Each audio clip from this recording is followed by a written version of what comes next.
Vous savez, les amis, je voulais revenir sur quelque chose de très important. J'avais vu un cinéphile sur Avatar. Bon, sachez que, bon, je suis allé revoir Avatar 2 en 3D. Je m'étais endormi devant parce que j'avais pas dormi l'autre nuit. Et donc, du coup, déjà que le film 2 est largement moins bien que le premier film. Pas parce que c'est une question de surprise ou de découverte, hein, non, parce que, en fait, le premier film, ce qui est intéressant, c'est que il y avait un meilleur équilibre sur, on va dire, sur l'écriture des personnages qui était plus attachante là-dessus. Il y avait aussi un aspect du lore qui avait en fait, le scénario en lui-même avait un impact énorme sur tout Pandora.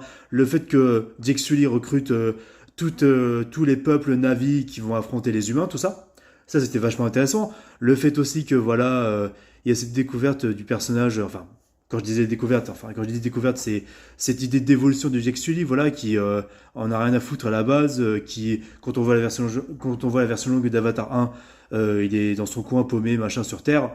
Voilà quoi, il y a un développement assez intéressant sur le gars qui a rien à foutre de tout et qui finalement commence à s'intéresser à la nature avec cette idée d'écologie. Il y a cette idée où vraiment les personnages ont tous des personnalités, même un petit peu l'humour du premier film qui était nettement meilleur. Enfin, chaque personnage a sa conclusion finalement dans le récit, même si ça reste du très classique.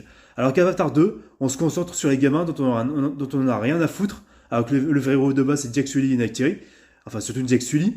Ça traîne en longueur le deuxième, même si le deuxième est très bien, mais malheureusement, t'as ma réponse quoi. C'est à la fois une sorte de remake du premier, et à la fois, on se fait chier avec des gamins et quelques personnages qu'on aurait pu retirer comme tout que la petite dernière de Jack Sully de Neytiri, voilà, qui sert à rien.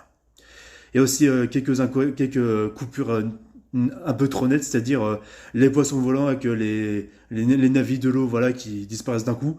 Enfin voilà, c'était assez chiant là-dessus. Et déjà que Avatar est ultra surestimé pour, euh, pour ses effets spéciaux, alors j'ai envie de vous dire, en vrai, le truc c'est que ce qui m'a dérangé dans Avatar 2, c'est surtout en fait que Neytiri déteste les humains. Même si Spider, le fils de Quaritch, est du côté des gentils, ah bah non, Neytiri, elle est discriminatoire envers les humains, alors que je rappelle que Neytiri, elle est tombée amoureuse d'un ancien humain qui est devenu Navi. Hein, et que l'une de ses amies aussi, grâce à Augustine, machin, elle était humaine à la base, pas qu'une avatar. Hein. Tu vois ce que je veux dire? Donc il y a de l'incohérence par rapport à ça. Et ça m'a fait chier que le personnage de Neytiri soit aussi méchante et aussi out of character là-dessus. Et il y a un virage complètement hors sujet par rapport à ce personnage-là. Et Jake Sully qui en a rien à foutre, alors que certes, oui, Jake, il respecte Spider, mais Spider, il est du côté des gentils. Alors pourquoi Enorme et Max qui reviennent, ils restent humains, tu vois? Et ils sont tolérés, enfin, je comprends pas le délire en fait, tu vois?